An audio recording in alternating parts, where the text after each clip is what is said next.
Bilang praise the Lord. Praise the Lord. We will stand. Saan ba tayo mag-stand? Saan tayo mag-stand? Ayon sa awitin na ating inaawit, yung on Christ the solid rock I stand, all other ground is sinking sand.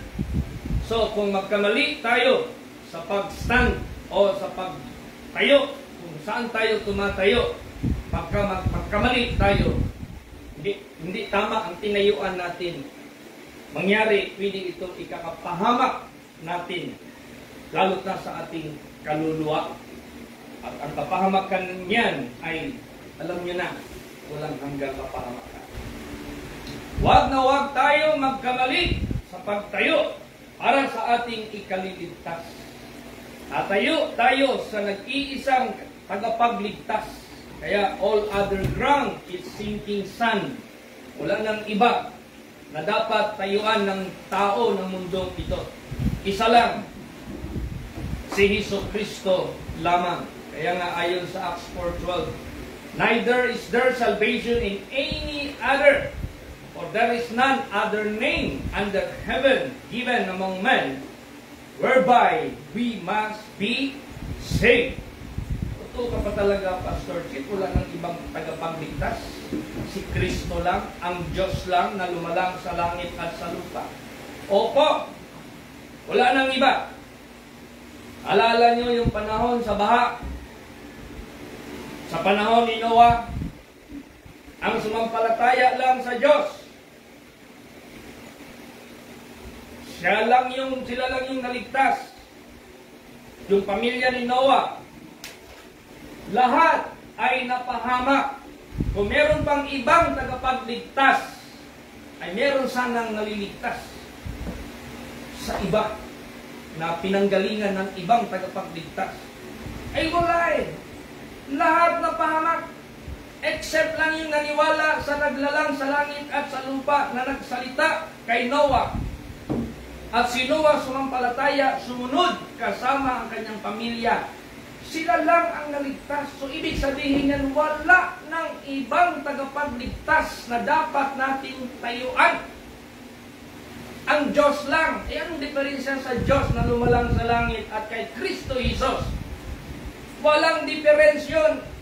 Siya rin yun. Siya yan. He is the I am in the Old Testament. He is the I am in the New Testament. He is the God, the Father in the Old Testament. He is the Creator. Paliwanag dyan sa John chapter 1. Siya lumalang. Kung wala siya, walang nalalang. Nung pumunta siya sa sarili niyang nilalang, hindi siya tinanggap. Yan si Jesucristo.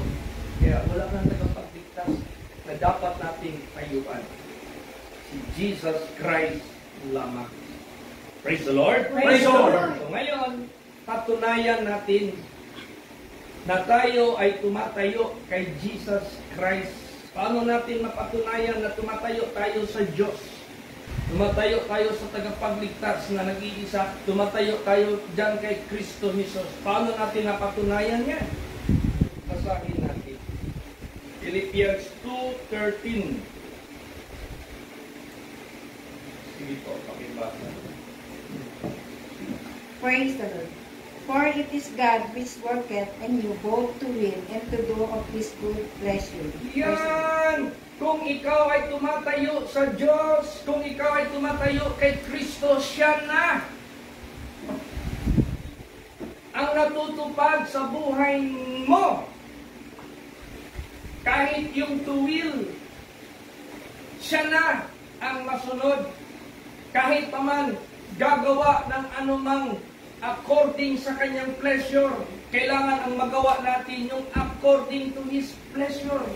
Kailangan ang magawa natin according to His will. Yan ang ibig sabihin na we stand in Jesus Christ, we stand in God. Ibig sabihin yan, pag nagtayo ka dyan sa Diyos, hinayaan mo ang Diyos masunod sa buhay mo. Hinayaan mo ang Diyos, ang pleasure niya ang masunod mo.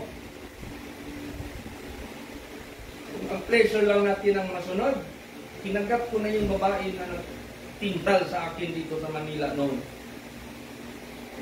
Libre pa pasyal sa UP, libre pa pakain sa Jollibee, libre pa lodging sa bahay niya mismo sa Caloocan, libre pa pakigilawas. Ano pakigilawas sa Bisaya, sa Tagalog? Pakiapid. Sabi niya, wala kang panagutan, hindi rin ako hahabol sa iyo. 1 times lang. Bakit 1 times? Yes. Kasi pag ginawa mo yung balik-balik mo, pleasure yun ng ating laman na makasalanan. Dapat wag nating sundin ang pleasure ng laman natin na makasalanan. His pleasure. Ang pleasure ng Diyos ang sundin natin. Ay paano natin malaman na yan ay pleasure ng Diyos, yung kinagalak, kinasiyahan ng Diyos? Paano natin malaman? Di ba ang kanyang gusto na ipagawa sa atin, inuutos niya? Ikaw, anong kinaliligaya mo sa mga anak mo na gawin nila ang kinakaligayahan mo, kinaliligaya mo? Di ba inuutos mo sa kanila? Nak, huwag kang maglasing-lasing. Nak, huwag ka munang mag-girlfriend-girlfriend. Nak, unahin mo muna yung pag-aaral mo. Inuutos mo yung pleasure mo kasi alam mo, ikabubuti yan ng anak mo. Ganon din ang Diyos. It is God's pleasure na hindi tayo maimpyerno. It is God's pleasure maligtas tayo. Kaya inuutos ng Diyos yung pleasure niya. Para masunod yung pleasure ng Diyos sa buhay natin at yung will ng Diyos sa buhay natin, gawin mo ang utos niya. Praise the Lord. Praise the Lord. Eh kung sinunod ko lang yung pleasure ko sa Vietnam, habang bumibili ako ng bag, yung tindira mismo na 18 to 19 o 20 years old, nagbulong sa aking tainga. Sabi niya, I like you. Hindi lang bag ang binibenta niya, pati ang laman niya. Eh, ni dalawang gabi pa ako sa hotel ko na nag-iisa lang ako. Ultimo si Brother David at saka si Pastor Francis Diala, the late. Nung bumili sila ng air ticket, pag-booking, nag-offer din yung mga tindira doon ng katawan nila. Binibenta. If the price is right, good. Eh kung susundin lang natin yung pleasure natin, pero nalalabag yung pleasure ng Diyos, kung sa kasunod yung pleasure natin, sino ngayon ang tinatayuan natin? Hindi ba tayo? Hindi na si Kristo. So kung tumatayo ka kay Kristo, if we will stand in Christ Jesus, if we will stand in God, do His pleasure, do His will, not our pleasure, not our will. Praise the Lord. Praise the Lord. Alam mo, ano ang para lang maligtas talaga ang pinilit ng Diyos. Basahin natin. 2 Chronicles 30 verse 12.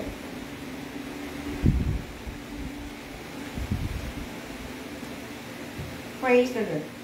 Also in Judah, the hand of God was to give them one heart to do the commandment of the king and of the princess by the word of the Lord.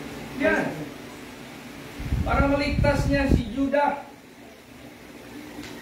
Ang kamay ng Diyos nagbigay sa kanila ng isang puso. Para saan ang puso na yan? Para gawin ang kanyang kautusan na kanyang pleasure. Kautusan, pleasure yan ng Diyos. Commandment of the king and of the princess by the word of the Lord. So yung commandments ng Diyos, ginawa niya, sinulat niya, it is the word of God. Bibigyan niya ng isang puso. Ayaw ng Diyos na dalawa yung puso natin. Puso mapag-ibig sa Diyos, puso naman mapag-ibig sa sarili natin. Puso mapag-ibig sa Diyos, puso sa mga pag-iibig sa tukso. isa ka na sa sanglibutan nila. Dapat one heart lang.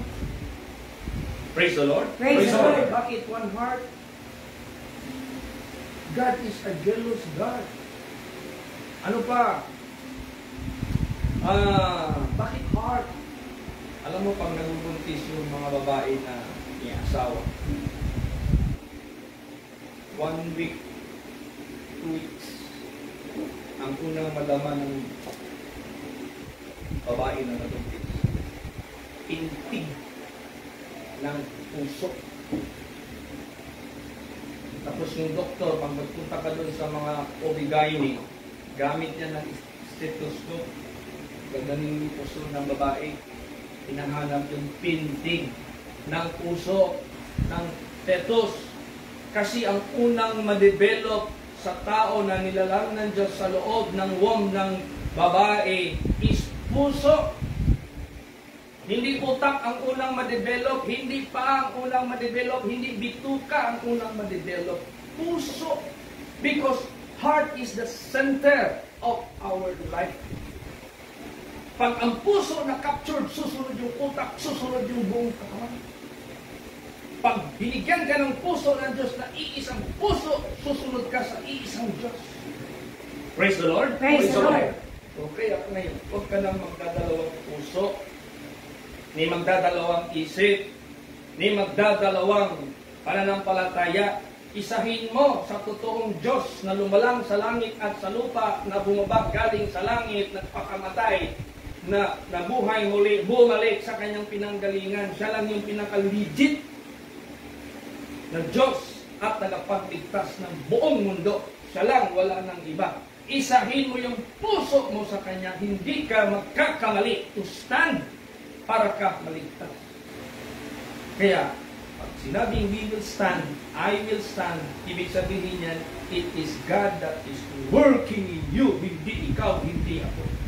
But to will and to do His good pleasure, yun ang dapat mangyari sa atin. Praise the Lord. Praise the Lord. Kaya puso, alam mo, meron tayong na-prayhan bago lang sa imamaling. Yung tao na yan, stroke, tapos nagkumatos. Doon sa Pinapawan, nagkumatos na yan. Dinala doon sa SPNC sa Davao kasi yun yung pinaka-regional hospital o ito yung regional SPMC. Ano yung ibig sabihin ng SPMC? Medical center na siya. Coma. Di makagising. Humihinga lang. Na-invite tayo na prayhan yung Roger Brother Roger Imban ang pangalan niya. Na-prayhan doon sa hospital. By the grace of God, by the power of God, nagising. Nagising, nabuhay. Doon na sa bahay. Pumunta tayo ng imamaling. Nag-abang sila para magpa-pray uli. Halakad siya, pero mayroong assistant at saka mayroong bukod. Pero hindi siya makasalita. Pirihan niya siya uli doon after sa krusada, sa house crusade. Hindi talaga makasalita. Meron siyang puso magsalita. Kasi umiiyak. Hindi puso, may damdamin. Pero hindi magsalita. Hindi ko come out na. Haba naman ang dila. Hindi naman, huwag man yung ok-ok. Huwag man nag-what? Iksi. Open your mouth wide. Ang laki ng bibig. Ibig sabihin, bakit ipaglabas yung tibig? Pag-pray ko hindi pa rin. Lord, anong gawin natin? Anong gawin ko as your servant? Bigyan ako na anong Jesus leading. Anak Conchito, i-pray mo yung motor ng kanyang brain na kulang na ng signal, hindi na makapasa ng message doon sa katawan niya para susunod sa utak niya. Meron siyang puso. Pagdating doon sa brain, yung motor ng brain niya na mag-send ng signal, yun ang patay siguro nabara sa stroke. Pray ako, Lord Jesus, yung motor na mag-send ng signal sa buong katawan para susunod from heart, brain, then brain, whole system. Gagaling ka. Gagana ka. In Jesus' name, you be healed. Jesus' name. Sabi ka, Praise the Lord. Sabi niya, praise the Lord. Sabihin mo, thank you, Jesus. Sabi niya, thank you, Jesus. Sabihin mo, hallelujah. Sabi niya, hallelujah. Umandar mo. Kaya tayo na malulusog. Pagkanahin natin ito lahat. Kung ano yung nilagay ng puso, pasa mo sa utak, sundin lahat ng katawan natin. Kahit anong tukso pa sa sanglibutan ito ng presyo ng Satanas na maimpyerno tayo, na magkasala tayo. Hindi yan ang matupad sa buhay natin. Because from the heart, ilagay natin ang kanyang salita. Papasa yan sa utak. Yung utak magkukuman yan sa katawan. Mag-iwas ka sa lahat ng mga tukso. Maghinto ka sa lahat ng gawain ng mga masasamang gawain. Praise the Lord! Praise the Lord! So, saan ba tayo ngayon mag-stand? Wala nang ibang tagapagligtas. Siya lamang. Meron siyang tinatawag na puso. Susulat niya ang kanyang salita. Basahin natin ito.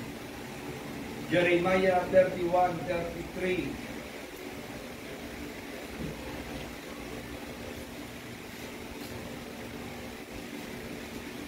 Praise the Lord. But this shall be the covenant that I will make with the house of Israel. After those days, saith the Lord, I will put my law in their inward parts, and write it in their hearts, and will be their God, and they shall be my people. Yan! Susulat niya sa inward parts. Ano yung inward parts na yan? Isusulat niya sa kanilang puso. Mga puso ng mga naniniwala sa Kanya upang siya maging Diyos nila at sila maging bayan nila. Puso na naman. Praise the Lord. Praise the Lord. Napaka-importante ang puso natin na mapaibig sa Diyos. Ang lahat ng utos, ang lahat ng batas ng galing sa langit, galing sa Diyos na isa yan sa isang salita. Love. Kasi pag love mo ang Diyos, ayaw mo siyang masaktan. So ayaw ka mag-isuhin. Pag love mo ang Diyos, ayaw mo siya ipagpalit sa anumang mga tukso sa sanglibutan.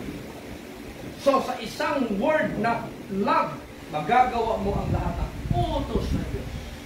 Praise the Lord! Praise the Lord! Kaya, saan ba ang tintig ng buhok ng katawan ng tao na masabi mo na napaibig ka? Di ba ang puso? Di ba nung mga binata pa tayo, pag makakita ng babae ng mga dilag? Dilag ba yan? Oo. Mga dalaga. Di ba yung mga lalaki nag-ano, nag-dito, oy, parang may kaba. Ano yung kaba? Kabayo. Kaya tinawag kabayo. Anong kabayo? Tugudug. Ang puso ang nakakaramdam sa pag-ibig. Pero ang puso ay mandaya. Huwag kang magkumpiyansa niyan. The heart is deceitful above all things and desperately wicked. Pag hindi yan na proper guided, ililigaw ka niyan. Kaya may sinasabi, hoy, bakit ka martir masyado sa tao na yan? Hoy, love is blind. Ha? Kahit ma-impyerno ka na, hindi mo pa makikita yung patutunguhan. Kaya yung puso, huwag kang magpatisip. Pag yan ang nahila sa kasamaan, masama ka talaga. Pag yan naman ay nakapture ng Diyos, sabi ng Diyos, isusulat ko sa puso nyo ang aking salita, ang aking kautusan. Then ako ang magiging Diyos nila, sila ay ang aking maging bayan. Kaya dapat ang puso natin dito nakasulat ang utos, ang salita, at ibigin natin ang salita ng Diyos. Praise the Lord. Praise the Lord. Alam mo, ginawa na ng Diyos ang pag-ibig niya sa atin. Ang gusto lang ng Diyos, with our cooperation. Hindi pwede ang lalaki at ang babae magtatana na hindi nagkaunawaan. Nagdeklara ang Diyos ng pag-ibig sa atin. Meron ka bang cooperation na iibigin mo ang Diyos para magsama na kayo na walang hanggan sa kanyang karya? O ibang iniibig natin? Ibang iniibig mo? Yung ronggay na Tigotilyo, Balbon. Hindi yan. Si Kristo ang totoong umibig sa atin na tunay na pag-ibig na hindi niya tayo gusto mapahamak. Hindi magkakaroon tayo ng buhay na walang hanggan.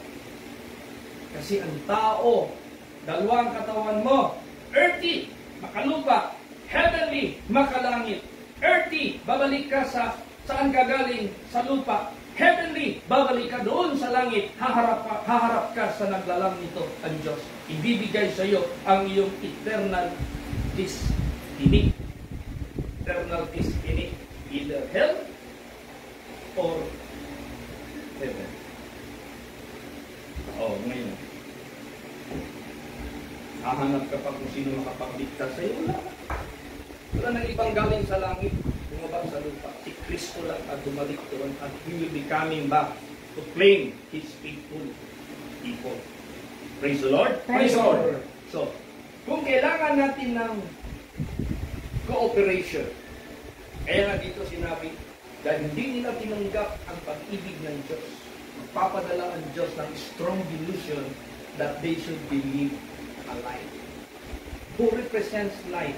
Satan. Kay Satanas sila maniniwala. Kay Satanas sila mapapaibig. Kay Satanas sila maiinlove. Dahil hindi nila tinanggap ang pag-ibig ng Diyos na kanyang iniyag sa lahat. Ngayon, how do we love God? If we really love God, Jesus said, if you love me, keep my commandments.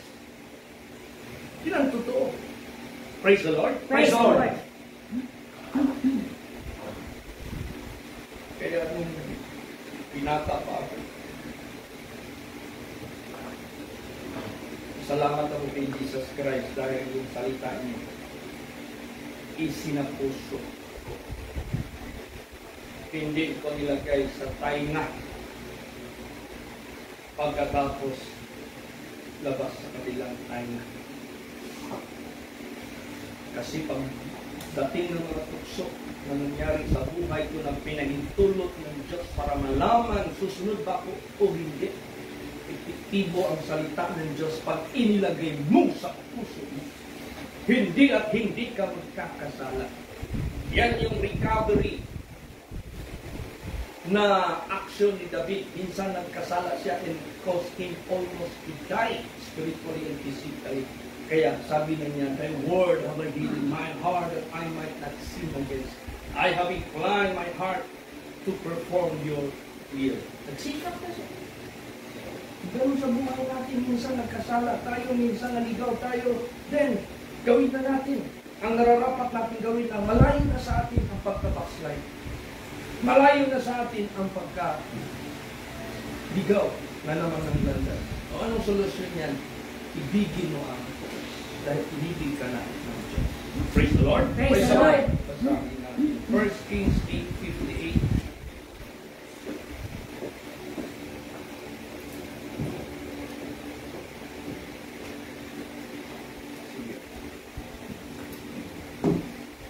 Praise the Lord. That He may incline our hearts unto Him, to walk in all His ways, and to keep His commandments, and His statutes, and His judgments, which He commanded our fathers. Yan!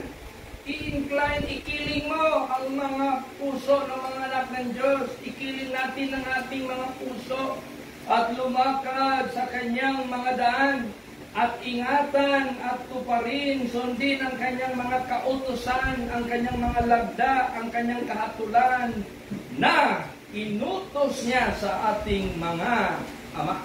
Ama means nauna sa atin. Praise the Lord. Praise the Lord. So, we need cooperation. I-incline mo. Hindi ka i-decline mo. Oh, sige daw. Bayad ka ng grocery ng card. Tapos sabi ng cashier, Sir, decline. Hindi sabihin decline. Ha? Walang laman yung bangko mo. Oh, hindi. Accredited yung bangko mo. Something wrong. Baka na-block yan. Pag sinabing decline, umayaw.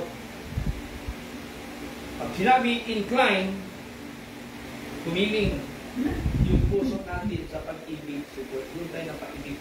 We fell in love in God. Praise the Lord. Praise the Lord. Incline your hearts unto Him and walk in all His ways. Bakit all His ways? If you keep the whole law and you offend in one point, you will be guilty of all. Ang tao, hindi na kailangan gagawa ng malaking kasalanan para siya ma-impyerno. Kahit maliit ang gagawin niyang kasalanan, ikaka-impyerno pa rin niya. Malaki o maliit na kasalanan, pareho yung spelling. Kasalanan. At ang kasalanan, parang damo. Ang damo, hindi ko niyan kailangan ng malawak na lupain para tutubo. So, ang kasalanan, full cemented yan na area, meron lang kunting crack, miki. Kunting crack lang yan, tutubuan yan. Yun lang yung mga buildings na high-rise. Pag meron dyan na punto na likabot, kakakawalan ng tanim doon, yung tumubo. Ganun ang kasalanan. Kunting lang ang binta. Kaya nga, kailangan iibig tayo sa Diyos, wholehearted, para wala nang mapasagdan sa Diyos. Praise the Lord. Praise the Lord. Yung mga tao sabi, you know, Pastor, I am born again 7 times. Bakit 7 times ka naging born again? Of course, because when I was born again for the first time, I backslided. And I repent, so I am back to God. So that is my second born again. Then I backslided again. And I repent. The third time, I was able to come back to God. And I backslided again. Until the 6th and 7th. Now in the 7th, I was born again. And now I am backslided again. Ano ba yan? Bakit? Yung puso niya, sa maraming kwarto na puso. Di ba meron ditong verse na si Jesus nagsabi, kakatok ako. Alam mo, ang katok ni Jesus is a gentle knock.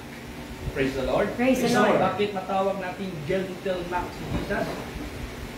Whosoever open the door. Sino? Hindi niya pipilitin. Sino lang? I will knock, and whosoever open the door, I will come in and sup with him. Sup. From the word supper, kain. Sino ba ang magpakain? Ang magpakain ba yung may-ari ng bahay na kinatok para pakainin yung pumasok na bisita? O yung bisita na pumasok, siya magpakain sa may-ari ng bahay? Sino doon ang magpakain? May-ari. Anong ipapakain mo kung ikaw yun? Anong paborito ni Jesus na ulam? Ang paborito ni Jesus na ulam, love, joy, gentleness, goodness, meekness, faith, temperance, long-suffering, the 9th fruit of the Spirit. Bakit 9th fruit? 9 tapos fruit. Kahit basahin mo yung Bible na. 9 fruit or fruit of the Spirit was 9. Tapos singular. Napansin niya. Parang ito. Anong tawag dito? Himbok. Pero, cover, index, pages, back cover. Maraming parts, di ba? Ganon din ang 9 fruit of the Spirit. Hindi pwede yan makulangan. Buo yan. Parang bote, bottle, isa lang. Pero merong neck, merong shoulder, yung gano'n. Merong body, yung kabuuan. Merong puwet, yung bukot. Isa lang yan. Gano'n din. Kaya, si Jesus Christ, isatisfy natin siya, lumakad tayo sa fruit of the Spirit. Ang hate ng Diyos at lason para sa Kanya, yung work of the flesh. Yun yung opposite. Bakit toxic yun? Yun yung magkukos sa kaluluwa ng tao na ma-impierno.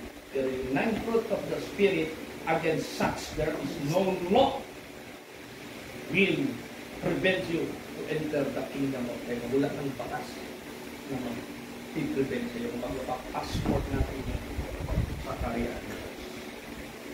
Ang tanong ka, bakit nasa labas si Jesus at siya ang kumakatot? Usually, ang kumakatot yung nasa labas. Di ba? Tama? Oo. Little boy. Bakit nasa labas si Jesus? Naalala niyo yung kwento ng sundalo? Nagpakasal sa sinisinta niyang babae. Napaipig siya sa babae, kaya pinakasalan niya, ayaw niya ng pakawalan, pinakasalan niya. Ang lalaki na paibig sa babae, pag hindi ka pinakasalan, hindi yan totoo. Nagkatatlong taon na kami mag-boyfriend, minsan nakikita-kita na kami, gumagawa na kami ng isang bagay, hanggang ngayon wala pang akong narinig sa lalaking ito, pakasalan ako. Hindi yan totoo, bibig sa'yo. Meron lang niyang habol sa'yo. Hindi yung habol na kumot, ha. Meron lang yun siyang iapas ba sa inuha. Yung lalaki na yun napaibig sa babae, pinakasalan niya. Mahal na mahal yung babae. Ayaw niya mawala sa buhay niya. Nakatali na sila sa batas. Sundalo ito, ha. After isang buwan sa kanilang kasal, tinawag siya sa kanyang commandant o commander. Go to war! Iniwanan niya yung asawa niya. 1 month pa lang. Pagkatapos, ang problema, hindi siya napatay doon sa gira. Nahuli siya, nakasama siya sa prisoner of war. Nakulong sa kamay ng mga kaaway. Hindi niya napansin ang hirap, hindi niya napansin ang hirap sa kulungan. Ang pinakamahirap na kanyang naramdaman, ang kanyang kamingaw sa iyang asawa. Saan ang kamingaw sa Tagalog? Ha? Pagkamis? Mayroon Tagalog na rin. Pangulila. Yung bang... Pangulila. Yung bang naglulong siya. Maria ang pangalan ng asawa niya. Lagi niya tinitingnan sa wallet niya. Kadalas ng picture. Lagi niya, Maria! Maria! Maria! Magkikita pa kaya tayong Maria? Kasi hindi niya alam kung papatayin siya doon. Hindi niya rin alam kung mamatay din yung si Maria. 2 years after, may dumating na tao nagdala ng listahan, 100 ang nakalista. Yung pala, mayroong negosasyon sa kaaway. I-release namin itong mga prisoners of war, i-release nyo rin yung sa amin, yung 100. Sabi niya, sa wakas, makakalabas na ako. Pagbasa hanggang, mula 1 hanggang 99, wala ang pangalan niya. Pag 100, wala yung pangalan niya. 2 years after. Iyak na ito na iyak. Maria! Maria! Maria! Magkikita pa kaya tayo, Maria? After 2 years na naman, dumating na naman ang listahan. Pagbasa sa number 1, pangalan na niya ang mention sa wakas. Ano isip niya? Ngayon makauwi na ako. He went straight to the residence. Pagtingin niya sa residence, nakatayo pa yung bahay. As is na as is after 4 years. Kumakaba na niya. May kabayo. Kaya sa pag-ibig niya, kumatok siya. Maria! Maria, my darling, my darling. I am here, your husband. At last, I am here. Wala mang nalukas. Hindi siya nagsawa, nagkatok. Hanggang minarinig siya 4. Damang-daman niya na yun ang apak ng kanyang asawa. Plus, pagbukas ng pintuan, nakita niya ang asawa niya. Ang ganda-ganda. Tapos yung amoy ng kanyang katawan, naamoy niya parang sila'y nagpangan. Kaso ang problema, sinara bigla ang pintuan. Hindi siya pinapapasok. Bakit? Merong another guy sa loob. Kung ikaw yon, lalaki, anong ramdaman? Masaya ka o malungkot o magalit ka? Ikaw, Rob. Pinakasalan mo yan, ha? Legal right mo yan. Nanumpa kayo pareho. Nang kamatayan lang maghiwalay sa inyo. O, magalit ka. Siguro kung mapasok mo yung bahay, hanapin mo na una yung lalaki. Saan yung lalaki niya na nagtatago? Hawakan mo talaga yung linig. Tako mo talaga yung sa labas. Get out from my own house. This is my own wife. This is not your wife. Ganon din si Satanas. Pag gagawa tayo ng kasalanan, ang nasa puso natin si Satanas. Siya yung wrong guy sa buhay natin. Ngayon, kumakatok yung ating real lover na si Jesus. Sino man ang bubukas, papasok si Jesus. So, surrender na natin yung wrong guy man. Hindi yan ang magbibigay sa atin ng magandang kinabukasan. Siya yung papatay ng ating kaluluwa. Siya yung magsasamantala sa ating kinabukasan dito sa lupa, lalo sa kabilang. Kaya, kung meron man tayong ibigin, wala iba, yung totoong umibig sa atin na meron tayong future sa tayo. Praise the Lord. Praise the Lord. Na nagbuwis ng kanyang buhay dahil lang sa pag-ibig niya sa atin. Yan ang totoo. Ngayon, dami tayong membro sa kada church natin. Hindi naman pastor ang gagamitin. Lahat kayo. Kung wala kayo, kung wala ang congregation, doon hindi ako makagawa. Bakit? Sabihin pa na ulo, hoy, hindi kita kailangan. O sige, punta ka ng paligid, gulong yung ulo mo kung kaya mo. Kailangan mo pa. Hoy, kamay, hindi kita kailangan. Sige, kumain ka. Para kang aso. So, ganun ka. Kailangan mo ng kamay. So tayo dito sa bawat kongregasyon, we are interconnected to each other as one body. We need to unite. Praise the Lord. Praise the Lord. Kailangan tayo mag-unite. Para kung ano ipagawa ng Diyos sa buhay natin, lahat ng katawan, parte, gagawa. Ikilos. Madali tayo makapagawa. Madali tayo makakapag-perform ng pinapagawa ng ating head. Kaya next time, pag mag-introduce kayo sa MC, huwag kayo magsabi sa akin, head pastoral. Hindi na kailangan yun. Kailangan, kahit senior pastor na kailangan pastor chief. Okay. Praise the Lord. Praise the Lord. That's enough. Ang ilalang natin na head dito, si Jesus Christ. Tayo lahat members of the body of Christ. So, mag-cooperate tayo sa head natin. Praise the Lord. Praise the Lord. So, yung puso natin, i-incline natin sa Kanya. Para kung ano yung paggawa ng Diyos. Sa amin, mga pastor, sa inyo ng mga members, magagawa ninyo. Kaya nga, it is God that worketh in you both to will and to do His good pleasure. Para yan sa lahat. Basahin natin. May isang tao dito na inutusan din ng Diyos. Ezra 1 verse 1.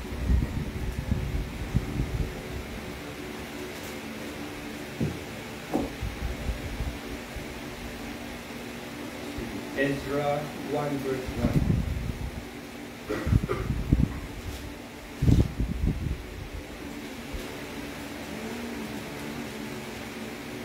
Praise the Lord. Now in the first year of Cyrus, king of Persia, that the word of the Lord by the mouth of Jeremiah might be fulfilled, the Lord stirred up the spirit of Cyrus, king of Persia, that he made a proclamation throughout all his kingdom, and put it also in writing, saying, Yan! Yung pahayag ng Diyos sa bibig ni Prophet Jeremiah, pinagawa ng Diyos kay King Cyrus, King of Persia, para matupad. So yung prophet na nagsalita na ginawang speaker o spokesperson ng Diyos, pinulfill ni King Cyrus. Dahil si King Cyrus, kabahagi ng katawan ni Christ, ng Diyos, na gumagawa sa kanyang gawain. Kaya ang gumagawa din ng pastor. Praise the Lord. Praise the Lord. Kami ano lang kami spokesperson lang kami. Yung panahon pa ng digong si Harry Roque. So, lahat tayo magkaisa. Praise the Lord. Praise the Lord. Ngayon kung magkaisa tayo lahat, dapat bawat isa sa atin, hindi kayo gagawa na ng utos ng Diyos. Tapos, lalabag ka sa utos ng Diyos, gagawa ka ng masama. Ay, hindi pwede yun. Masabi natin. Psalm 141 verse 4.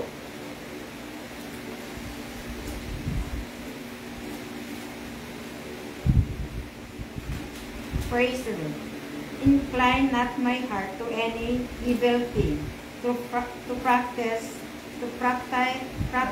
wicked works with men that work iniquity, and let me not eat of their dainties. Yan! Huwag mong ipiling ang aking puso sa anumang masamang bagay. O di kaya sa pag-practice, anong practice? Yung paggawa ng kasamaan kasama sa mga manggagawa ng masama.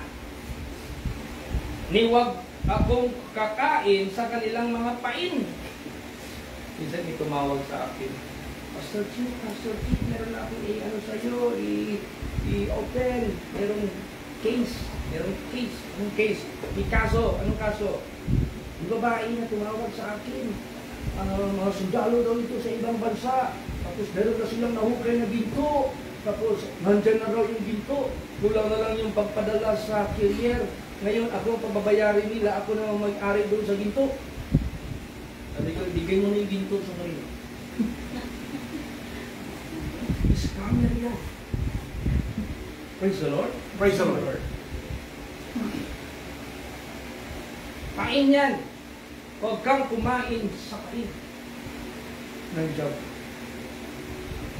Tapos marami ngayon ng Facebook. I am Mrs. So-and-so. I am working in America.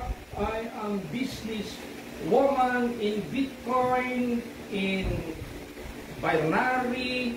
Tapos, magpakita siya ng mga picture na maraming Pilipina na yumayaman, maraming mga Pilipino yumayaman, natulungan ko sila dahil pumasok sila sa business. Pasok na kayo.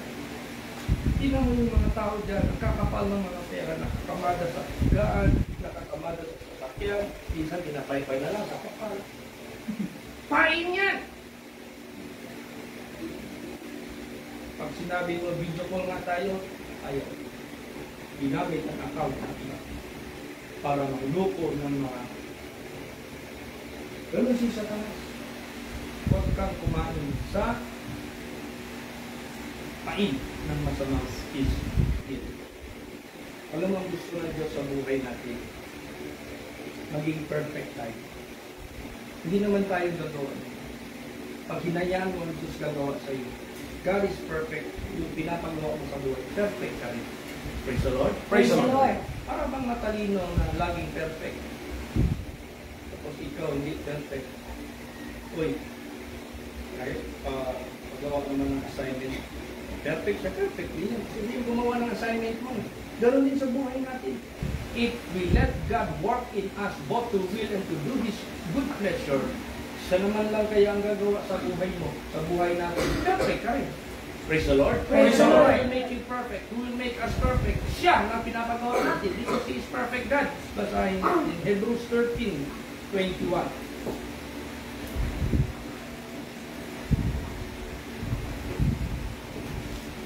Praise the Lord. Make you perfect in every good work to do His will, working in you that which is well pleasing in His sight, through Jesus Christ, to whom be glory forever and ever. Yan! Jesus Christ is perfect and He will make you perfect pag siya yung pinapagawa mo sa buhay. Praise the Lord. Praise the Lord. At kung ano mang magagawa mo, ano mang magagawa ko, huwag mo ang kinigyan. Huwag kang magmayama. Hindi ikaw yan. Hindi ako yan. Siya yung gumagawa na sa atin. Dahil Hinayaan natin siyang maghimasok sa buhay natin. Hinayaan natin siyang mag-take over sa buhay natin. Yan yung, it is God that is working in you both to will and to do His good pleasure. Praise the Lord. Praise the Lord. Basa second to the last verse, Romans 9:16.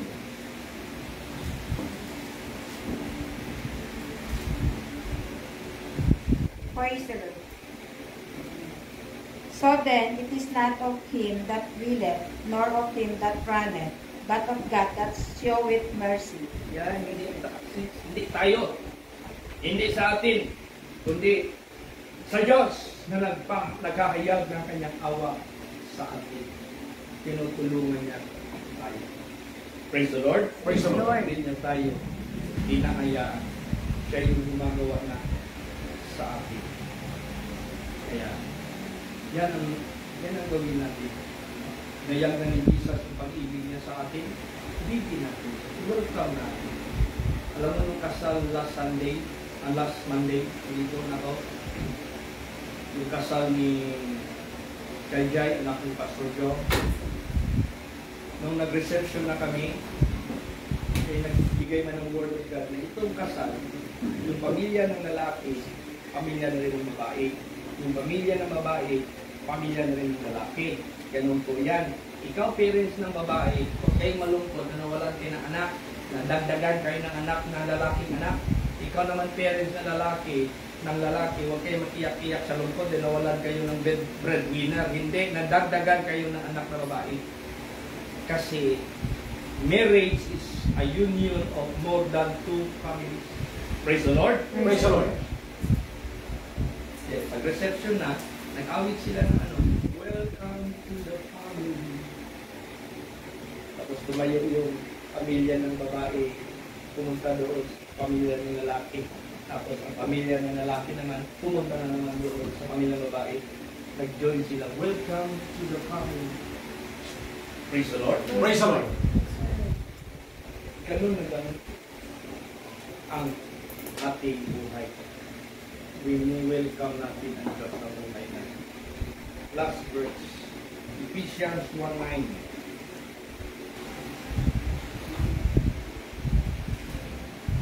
Praise the Lord. Having made known unto us the mystery of His will, according to His good pleasure, which He hath purpose in Himself. Yes, pinakilala, pinaalam yung misteryo ng kanyang kalooban ayon sa kabutihan ng kanyang pleasure na mismo dyan sa kanya ang purpose. Ibig sabihin niya, pinaalam niya sa atin. So, it's up to us whether we accept His love, whether we fall in love in Him. Kailangan ma-love tayo sa Diyos. Praise the Lord. Praise the Lord. Ewan ko, Sister Lourdes, kung nakatanggap pa ito ng love letter ng husband niya noon, kasi wala pa man text sa panahon nila. At nakatanggap ka, Sister, nung nililigaw pa yung husband mo. At paano ang paraan na umibig yung husband mo sa'yo nung ginagawa niya? Face to face. Face to face. Ibang klase pala ito. Sigurista pala ito, ayaw niyo ng sulat-sulat. Okay din yan. Kung malayo, ikaw, Sir Ana, no? Nakatanggap ka ng love letter? Face to face pa. Puro kayo face to face. Ano ba yan? Kaso kami kasi ni Sister Yuri, naligaw ako sa kanya. Malayo siya Davao siya, ako sa Manila. Nasa ako sa Manila praise the Lord. Praise the Lord. Kaya nakatatanggap kami ng isa't isa at ang ginagawa na. Wala pa naman text, no? Speed air mail, yun ang pinakamagin. 2 to 3 days dating na doon. Grabe ang patience ng mga lovers. Unlike niya, pag tick, ganun. Kaya nakakumpile yung sulat ko, elastiko ko talaga. Totoo yan. Tapos kung mag-fold pa kami ng meron pang 1, 2, 3. Tapos ang ballpen yung nagamit natin yung mabango para pagbukas. Stationary. Kaya if you want to fall in love with God, read His love letter. Praise the Lord. Praise the Lord. Basahin mo lagi yung love letter niya. The deeper you go in His love, the stronger you will be in love with Him. The stronger you will be in love in Him, the stronger you can stand in times of temptation. Praise the Lord. Praise the Lord. Kaya, kung hindi strong pag-ibig natin sa Diyos, may tendency, palitan natin natin sa barangay. Sa buhay natin, isipin ninyo, kasi yung totoong umibig na genuine love, divine love, si Jesus Christ. That is real love. Praise the Lord. Praise the Lord. Tayo po ang lahat. Ito, magdalangin na po tayo kasi short na po tayo sa time.